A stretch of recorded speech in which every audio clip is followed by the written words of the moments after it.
সুখী পাখি ও নীলু তোতা পাখি তাদের বাচ্চাদের শিক্ষার জন্য শিয়ালের গুহায় রেখে দূর আকাশে উড়ে চলে যায়।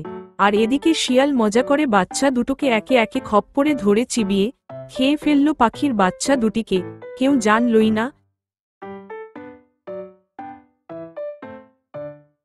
ওইদিকে বনের ভিতর ভাল্লুক খরগোশকে বলছে, শিয়াল অত্যন্ত বুদ্ধিমান এবং চালাক, তোমরা বাচ্চাদের শিক্ষার জন্য পাঠাচ্ছ তার কাছে, দেখো তাদের কোনো ক্ষতি না হয়। এরই মধ্যে কচ্ছপ ধীরে ধীরে সেখানে এসে পৌঁছায়।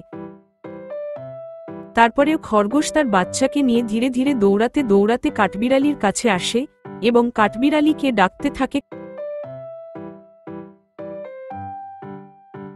কাঠবিড়ালি বেরিয়ে আসে, তার সাথে সাথে তার বাচ্চাও বের হয়ে আসে এবং বলে, চলো আমরা রেডি। এরই মধ্যে একটি ছাগল তার বাচ্চা ছানাকে নিয়ে এসে দাঁড়ায়। খরগোশ ঘুরে দেখে ছাগলকে। ছাগল বলে, চলো আমিও শিয়ালের কাছেই যাচ্ছি আমার বাচ্চাকে নিয়ে। এরপর কি ঘটল তা ৬ নম্বর পর্ব দেখতে চ্যানেলটি বেল বাটন বাজিয়ে রাখুন। সাবস্ক্রাইব করতে ভুলবেন না, আপনাদের একটি সাবস্ক্রাইব আমার গল্প বানাতে অনুপ্রেরণা জাগায়। ক্রিয়েটর রাজশাহী চ্যানেলটি সাবস্ক্রাইব বাটনে ক্লিক করুন।